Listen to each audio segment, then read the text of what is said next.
जय हिंद। पिछली क्लास में हमने जाना गेटवे ऑफ टैली के फंक्शन के बारे में और जीएसटी के बारे में। जीएसटी में हमने जाना जीएसटी कितने प्रकार का होता है, जीएसटी कब कितना % देना होता है,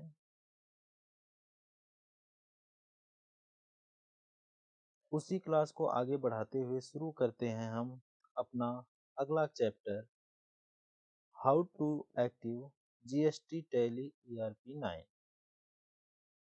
टैली ईआरपी 9 में जीएसटी को एक्टिव कैसे करें, यही आज का हमारा टॉपिक है। हाँ, आगे बढ़ने से पहले एक सूचना है। क्लास में जो भी पढ़ाया जा रहा है, पढ़ाने के साथ साथ आप लोग उसका नोट्स भी तैयार करते रहिए ताकि आगे चल के कोई दिक्कत ना हो। तो आगे चैप्टर में हम अपने बढ़ते हैं।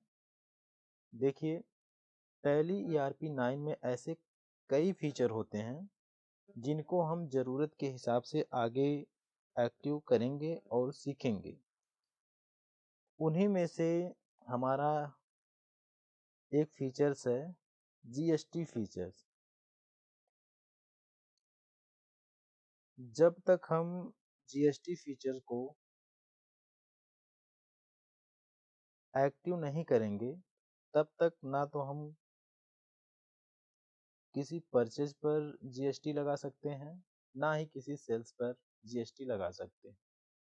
सीधी सीधी भाषा में कहें, ना तो हम सामान की जो आप माल या मटेरियल कुछ भी ले रहे हैं उसकी खरीदारी पर जीएसटी लगा सकते हैं, और ना ही अगर आप कुछ बेच रहे हैं उस पर जीएसटी लगा सकते हैं। तो चलिए हम बढ़ते हैं अपने टॉपिक की तरफ और जानते हैं जीएसटी फीचर्स को एक्टिव कैसे करें। हमने टैली ईआरपी 9 को अपने लैपटॉप में खोल लिया है और आ गए work in education mode. W इसकी शॉर्टकट की है। यहाँ आने के बाद डायरेक्ट इंटर करना है तो आ जाएंगे हम टैली के गेटवे ऑफ टैली में। गेटवे ऑफ टैली ओपन करने के बाद सबसे नीचे कॉर्नर पर यहाँ फीचर्स ऑप्शन शो हो रहा है जिसकी शॉर्टकट की है F11। चाहे तो हम F11 डायरेक्ट प्रेस करके इसे ओपन कर सकते हैं। हमने प्रेस किया F11 तो company features, gateway of tally का कंपनी फीचर्स हमारे सामने खुलकर आ गया है। इसमें हम टाइप करेंगे स्टैट्यूटरी एंड टैक्सेशन। इस फीचर्स को हमें एक्टिव करना है। इसी में जीएसटी इनबिल्ट रहता है। सामने लिखा है enable goods and services taxes, यहाँ नो है, इसे हम यस करेंगे। यस करने के लिए हमें यस पूरा नहीं लिखना होगा, बस कीबोर्ड से वाई प्रेस करेंगे और इंटर कर देंगे। इसमें जीएसटी टैली ईआरपी 9 में ये फीचर्स होता है कि वाई करने पर अपने आप ही इसमें कन्वर्ट कर देता है। और सेट अल्टर जीएसटी डिटेल, यहाँ हम करेंगे यस, प्रेस करेंगे इंटर। अब आपके सामने कुछ राज्य के नाम खुलकर आ गए हैं। हमने कंपनी जो बनाई थी पहली वीडियो में, उत्तर प्रदेश में स्टूडेंट साइबर पॉइंट्स के नाम की, तो उत्तर प्रदेश हम अपना स्टेट चूज कर लेते हैं। जो रजिस्ट्रेशन टाइप फॉर्म है उससे रेगुलर ही रहने देंगे। और एसेस ऑफ टेरिटरी, अगर यहाँ पे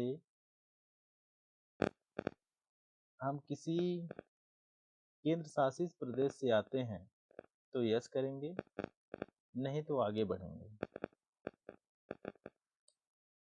फाइनेंशियल ईयर हमारा यहाँ पर है जीएसटी एप्लीकेबल फ्रॉम 1 अप्रैल 2023 से है।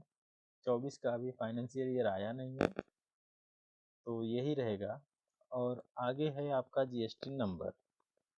अगर आप अभी मेरे पास तो जीएसटी नंबर नहीं है, अगर आपके पास है, समझने के लिए कुछ भी यहाँ डाल देते हैं। जीएसटी नंबर जो है 15 लेटर्स का होता है, तो समझने के लिए कुछ भी डाल दे रहे हैं, जैसे एक्स वाई जेड कुछ भी डाल दे रहे हैं। आप अपने हिसाब से, अगर आपके पास जीएसटी नंबर है तो आप अपने हिसाब से अपना जीएसटी नंबर डालकर आगे बढ़िए, अन्यथा इसे ब्लैंक रहने दीजिए। हालांकि जब जीएसटी फीचर्स हम एक्टिव कर रहे हैं, जीएसटी नंबर जरूरी होगा, लेकिन है नहीं, इसलिए हम आगे बढ़ेंगे। अब यहाँ एक एरर बन के आएगा, verify the company GST number. हालांकि ये जीएसटी नंबर गलत है, इसलिए ऐसा एरर बन के आ रहा है। अगर ये जीएसटी नंबर सही होता तो ऐसा एरर बन के नहीं आता।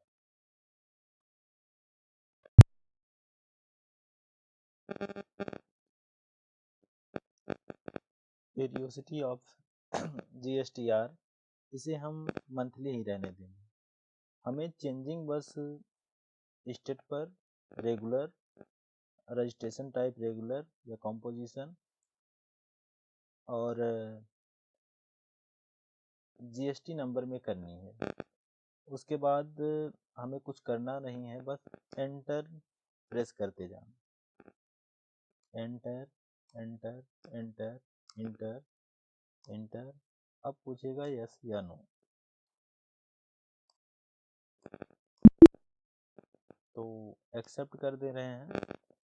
और ये भी बाय डिफ़ॉल्ट अभी जो वैट है, हमने पहले पिछले वीडियो में बताया था, ये पूर्णतः नहीं, मतलब ज़्यादातर बंद ही हो गया है, तो इसे ही नो ही रहने देंगे। इसमें भी हम प्रेस करेंगे इंटर इंटर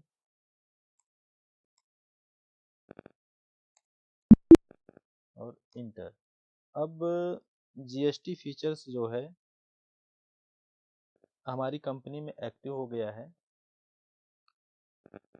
अब हम किसी परचेज की एंट्री कर रहे हैं या सेल्स की एंट्री कर रहे हैं, उसमें जीएसटी इंक्लूड कर सकते हैं। तो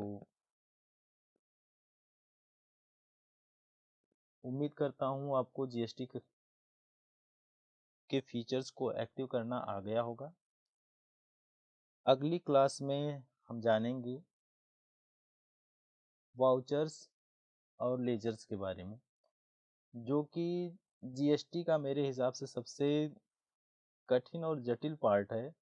उसी को समझना, अगर ये आपको समझ में आ गया, वाउचर्स और लेजर्स को समझना है, तो नेक्स्ट चैप्टर ज़रूर देखिए। अगर आपको ये समझ में आ गया तो मेरे हिसाब से टैली ERP9 आपको खेल लगेगी। खेल खेल में ही आपको सब कुछ आ जाएगा। हाँ, तो जैसा कि आप लोग जानते हैं कि हर एक वीडियो में मैं कोई ना कोई सवाल करता हूँ, तो इस वीडियो का सवाल, पिछली क्लास का जो क्वेश्चन है वह ये है कि अगर मैंने आजमगढ़ से कोई सामान लिया और उसे जौनपुर में बेच दिया। सवाल रिपीट कर रहा हूँ एक बार, अगर मैंने आजमगढ़ से कोई सामान लिया और उसे जौनपुर में जाकर बेच दिया, तो वहाँ पर कौन सी जीएसटी एप्लीकेबल होगी?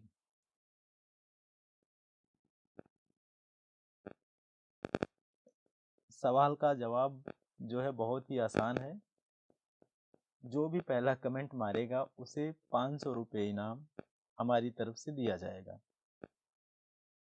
हमें सपोर्ट करने के लिए धन्यवाद। आप पिछली वीडियो पर आपका सपोर्ट बहुत अच्छा आया है।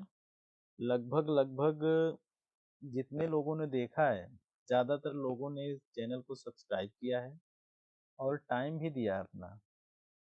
पहले लगभग 75% बिना सब्सक्राइब किए ही चले जाते थे, लेकिन आपका सपोर्ट देखकर बहुत खुशी हो रही है हमें। ऐसे ही अपना सपोर्ट बनाए रखिए। Keep learning, keep growing. Thank you for watching student cyber point.